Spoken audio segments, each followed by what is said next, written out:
নমস্কার, আমি শ্রী আনন্দ দাস শাস্ত্রী বহরমপুর, মুর্শিদাবাদ, পশ্চিমবঙ্গ এবং ভারতবর্ষ থেকে বলছি। আমি আপনাদের মাঝে চলে এলাম একটি বিশেষ কারণের জন্য, যেটা আপনাদের অনেকের জানা আছে, অনেকের জানা নেই। সেই বিষয়টি হচ্ছে এই যে মায়ের অম্বাবুচিতে যে রক্তস্রাব কিংবা যে আমরা বলি মায়ের মেন্স, কামাখ্যায় যেটা এখন এই পরিস্থিতিতে চলবে, প্রত্যেকেই জানেন যে কি কি কাজ করতে হয় এবং কি কি কাজ করতে হয় না, কি কি নিষেধ আছে এবং কি কি নিষেধ নেই, সেইগুলোর বিষয় নিয়ে আজকে আমি আপনাদেরকে কিছু কথা বলবো। আপনারা মনোযোগ দিয়ে শুনবেন, খুবই গুরুত্বপূর্ণ কথা। যদি মেনে চলতে পারেন তাহলে আপনার পক্ষে শুভ, আর যদি না মানতে পারেন তাহলে অশুভ। যারা বিশেষ করে তান্ত্রিক লাইনে আছেন, যারা মন্ত্রতন্ত্র নিয়ে কালচার করেন, তাদের পক্ষে খুবই গুরুত্বপূর্ণ এই ভিডিওটি হতে চলেছে। তারা মনোযোগ দিয়ে আপনারা শুনবেন, প্রত্যেকে শুনবেন কি কি করণীয় আছে, কি কি করতে হবে, কি কি করতে হবে না, কোন কোন জিনিস থেকে সাবধান থাকবেন, কোন কোন জিনিস থেকে আপনারা কীভাবে দূরে থাকবেন, সেই বিষয় নিয়ে আজকে আলোচনা করছি। আপনারা মনোযোগ দিয়ে পুরো ভিডিওটাই দেখবেন। এই যে মায়ের ঋতুস্রাব হবে অম্বাবুচিতে, অনেকেই দেখতে পাবেন যে হাজারো হাজারো লাখের উপরে কামরূপ কামাখ্যায়, যেটা আসাম আমাদের মায়ের যেটা মন্দির, সেই মন্দিরে প্রচুর ভক্তদের আগমন ঘটে। এই সময় যারা তাবড় তাবড় সন্ন্যাসী আছে, যারা তান্ত্রিক লাইনে আছেন, সাধুরা, তো সাধু সন্ন্যাসীদের সঙ্গম ঘটে ওখানে, মারাত্মকভাবে ঘটে। মানে লোকে থই থই থই থই করে। কেন করে জানেন? এই যে মায়ের এই ঋতুস্রাব হয় 3 দিন, এই 3 দিনের জন্য পুরো মন্দির বন্ধ হয়ে থাকে, পুরো বন্ধ হয়ে থাকে। তার কারণ যে পরিস্থিতিতে মায়ের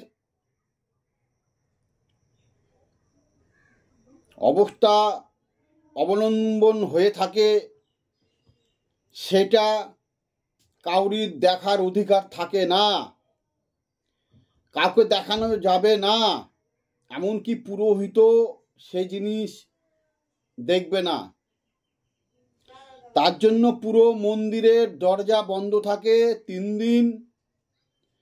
এই 3 দিনের জন্য মানুষ, একটা কথা মাথায় রাখবেন, আমি বারবার করে বলছি, মন্দির খোলা থাকলে সব জায়গাতেই দর্শন করার জন্য পাগলের মতো ছুটে বেড়ায়, তীর্থস্থানে আগমন ঘটে সাধু সন্ন্যাসীদের। কিন্তু এই কামরূপ কামাখ্যায় এখানে পুরোটাই উল্টো, বন্ধ হয়ে যায় পুরো মন্দির। বন্ধ অবস্থায় দেখার জন্য এইখানে সাধু সন্ন্যাসীদের আগমন ঘটে। আশ্চর্যজনক একটি কথা, সাধু সন্ন্যাসীদের ভিড় খুবই পরিমাণে বেশি। সাধারণ মানুষ এমনি দেখার জন্য যায়, কিন্তু এখানে কি করণীয় আছে আপনাদেরকে আমি বলে দিচ্ছি। যারা সাধু আছেন, সন্ন্যাসী আছেন, তারা তো যারা আনাগোনা করেন, আসা যাওয়া করেন, এই সম্পর্কে ধারণা আছে, তাদের ক্ষেত্রে আমি বলছি না, তারা তো সব নিয়মকানুন জানে। যারা নতুন আছেন কিংবা এই সম্বন্ধে জানেন না, তারা আজকে একটু জেনে নেন। ওই মন্দিরের কাছে যদি আপনারা পৌঁছে যান অতি উত্তম। আপনারা ওখানকার যে নিয়ম আছে নিয়ম অনুযায়ী আপনারা শুদ্ধ বস্ত্র শুদ্ধভাবে থেকে আপনারা ওখানটায় করে মায়ের আরাধনায় বসবেন। যে যেরকম জানেন তন্ত্র মন্ত্র বিদ্যা, আপনাদের যদি ওখানটায় কোনো সঙ্গম ঘটে, আপনাদের সাধুদের সঙ্গে যদি মিল মহব্বত থাকে, ওইখানে অনেক পাহাড় এলাকা আছে, অনেক জঙ্গল এলাকা আছে, গুহা আছে, আপনারা ওখানটায় করে এক মনে এই 3 দিন আপনারা গুরুমন্ত্র জপ করতে পারেন, খুবই উত্তম। আর যদি আপনারা ভালো ভালো তন্ত্রমন্ত্র জানা থাকে পাওয়ারফুল, তাহলে ওই জায়গাটায় করে আপনারা মোমবাতি, আগরবাতি, ধূপকাঠি, এমনকি ধূপ, এমনকি প্রদীপ, আসন বিছিয়ে আপনারা এক মনে সেইগুনা শোধন করে নেবেন, আবার জাগৃত করে নেবেন। পাওয়ার বেড়ে যাবে, মারাত্মকভাবে আপনার সেই তন্ত্রমন্ত্রগুনা কাজ করবে। আপনারা কি কি আহার করবেন? পারলে আপনারা ফলমূল আহার করতে পারেন, অনেকে আবার নিরামিষ খায়, অনেকে আবার উপবাস করে। যে যেরকম পারবেন করবেন, যার যেটা সামর্থ্য হবে সে মতন আপনারা করবেন, এখানে কোনো নিষেধাজ্ঞা নেই। কিন্তু কেউ আমিষ গ্রহণ করবেন না, তাহলে আপনার ক্ষতি হতে পারে। ওখানে যখন গিয়েছেন আপনারা অপেক্ষা করবেন, মায়ের ওখানটায় করে হাত জোর করে ক্ষমা প্রার্থনা করবেন, মায়ের কাছ থেকে অনুমতি চেয়ে নেবেন যে আপনার তন্ত্র মন্ত্র যত যা আছে আমি যেন সারা জীবন, সারা বছর 365 দিন যেন আমি কাজ করে লোকের উপকার করতে পারি। তারপরে আপনারা কি করবেন, ওখানকার যে এইসব কাজকর্ম যখন হয়ে যাবে আপনাদের, কেউ কেউ সিদ্ধি লাভ করার জন্য কামাখ্যার উপরে যে পাহাড় আছে সেখানে সাধন ভোজন করে। অবশ্যই সাধন ভোজন তপস্যা করা দরকার, সেগুনা করবেন। এই 3 দিন করতে পারলে আপনাদের সাধন ভোজন মারাত্মক আকারে কাজ করবে। সেখানটায় করে আপনারা করবেন নিয়ম নিষ্ঠা মেনে।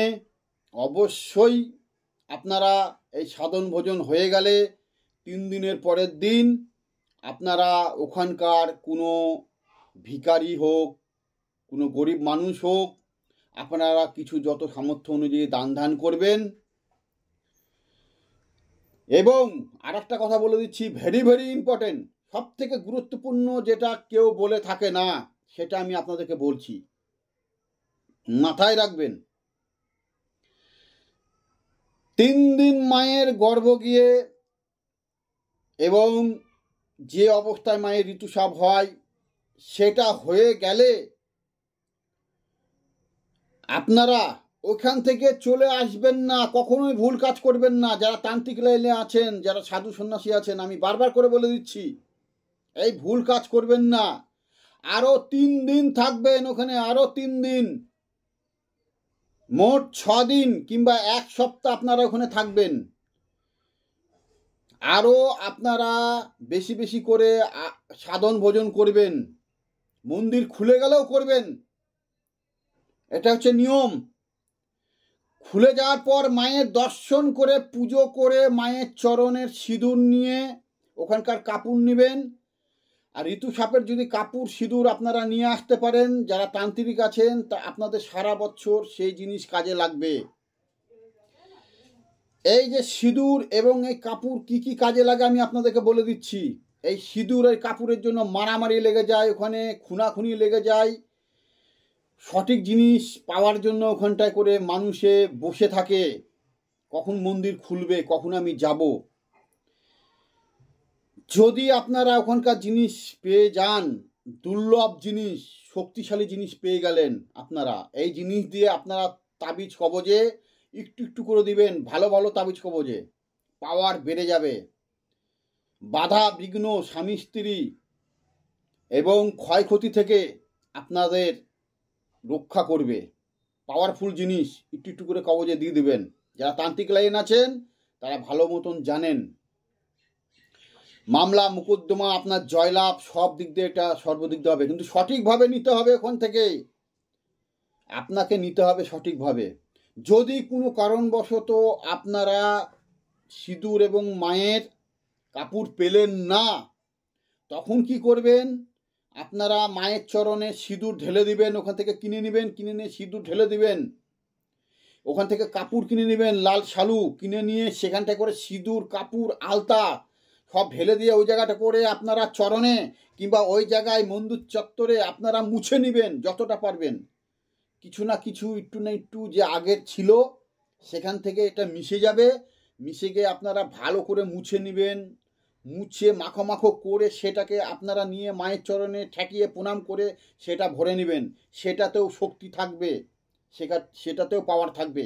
অনেক ক্ষেত্রে দেখা গেল আপনারা পেলেন না, ওইখানে পৌঁছে গিয়েছেন, অপেক্ষা করেছেন যে এই কাপড়ের টুকরো পাওয়ার জন্য, সিঁদুর পাওয়ার জন্য, অনেক সময় পেলেন না। কিন্তু আপনাকে এই কাজটা করতে হবে বুদ্ধি করে। ফিরে আসবেন না যে আপনি পাননি, সে কাজ কখনোই করবেন না।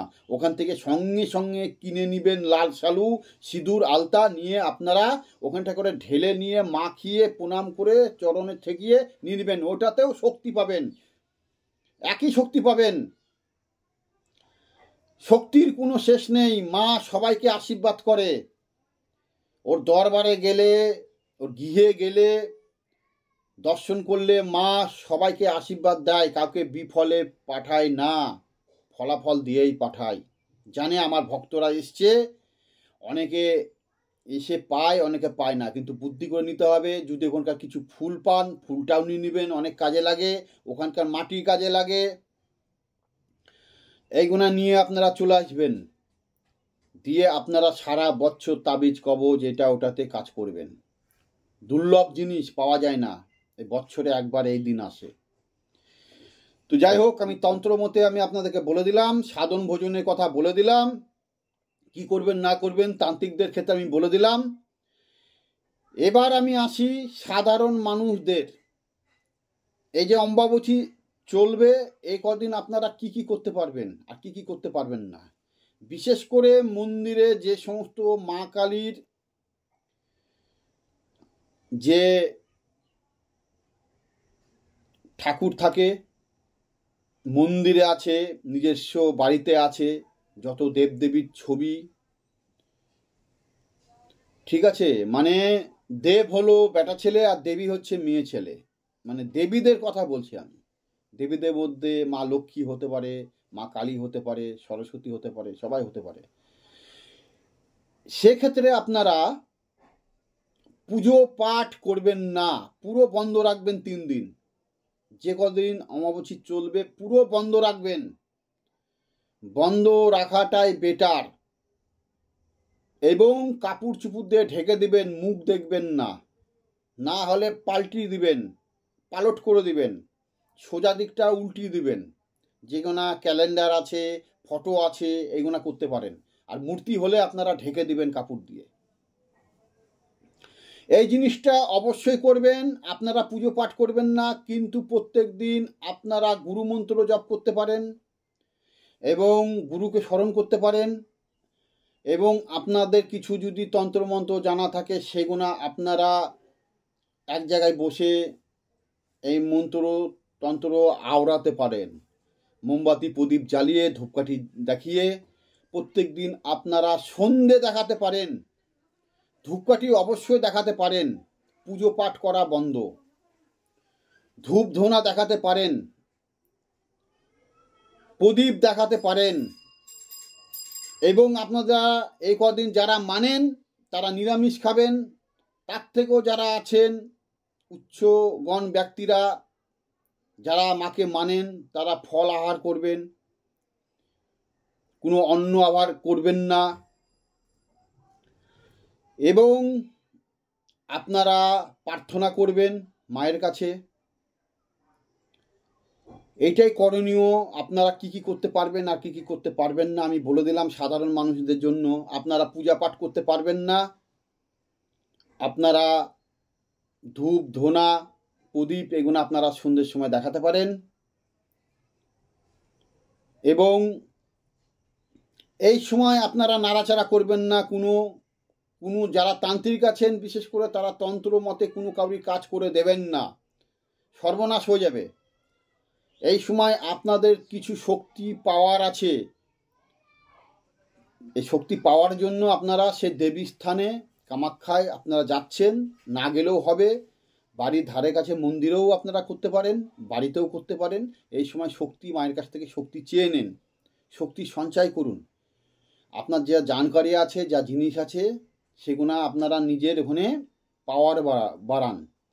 কোনো সময় কাউরি সাধারণ মানুষের জন্য কোনো কিছু কাজ করবেন না, যোগ যাজ্ঞ কিছু করবেন না। অনেকে আছে যোগ যজ্ঞ করা, ঠিক আছে, যোগ যজ্ঞ করাটা উচিত নয়। তার কারণ আমি বলি, এই সময় মায়ের সেবাতে ৩৩ কোটি দেবদেবী হাজির হন মায়ের সেবাতে। মায়ের ওই অবস্থায় তাকে দেখতে আসেন এবং মায়ের সেবা করতে আসেন, সে সেবায় তারা মগ্ন থাকেন। তার জন্য কোনো দেবদেবীকে স্মরণ করা যাবে না, তাদেরকে আহ্বান করা যাবে না, ঘোর বিপদ।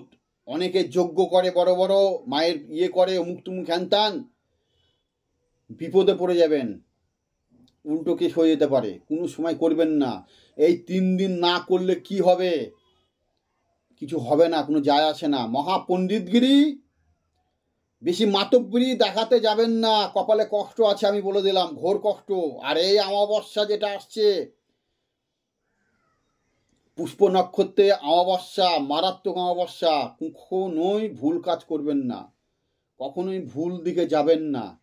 নিজে সঞ্চয় করুন, অপরকে বেশি মাতব্বরি দেখাতে যেন না, কোনো খারাপ কাজ করতে যেন না।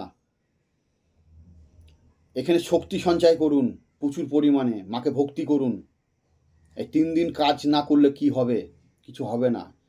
বড় বড় মাতব্বরি করবেন পরের অমাবস্যা থেকে, মাথায় রাখবেন। হয়তো আমার কথাটা হয়তো আপনারা তুচ্ছ মনে করছেন, ছোট মনে করছেন, কিছু মনে করছেন না, ছেলেটা ফালতু কথা বলছে, বড় মহাপণ্ডিত হয়ে গেছেন আপনারা। করে দেখুন না, করুন না একবার, আমি বলছি তো করুন, কি হয়। আমি যেটা বললাম যে 33 কোটি দেবদেবী মায়ের সেবাতে মগ্ন হয়ে থাকে, এটা মাথায় কিন্তু ঢুকে নেবেন। কেউ কাউকে ছেড়ে কথা বলবে না। আর আপনারা আহ্বান ওইভাবেই করবেন, স্মরণ করুন তাদের, শ্রদ্ধা করুন, মায়ের চরণে নত স্বীকার করুন। তবেই আপনার উন্নতি হবে, তবে আপনার ভাব ভালোবাসা হবে। তো যাই হোক, এই ছিল জানকারি। আপনারা ভালো থাকবেন, সুস্থ থাকবেন। যারা গিয়েছেন তারা অবশ্যই যেভাবে বললাম কাজ করতে, সেভাবে আপনারা বুদ্ধি করে কাজ করবেন, দেখবেন আপনাদের সব কাজ সফল হবে। আমি আশা করি আপনারা যারা যারা গিয়েছেন, যেতে চাইছেন, যান, ভালোভাবে ফিরে আসুন। শুভকামনা রইল, ভালোবাসা রইল। সকলকে ধন্যবাদ। সঠিকভাবে ফিরবেন, সঠিকভাবে থাকবেন, সাবধানে থাকবেন। নমস্কার।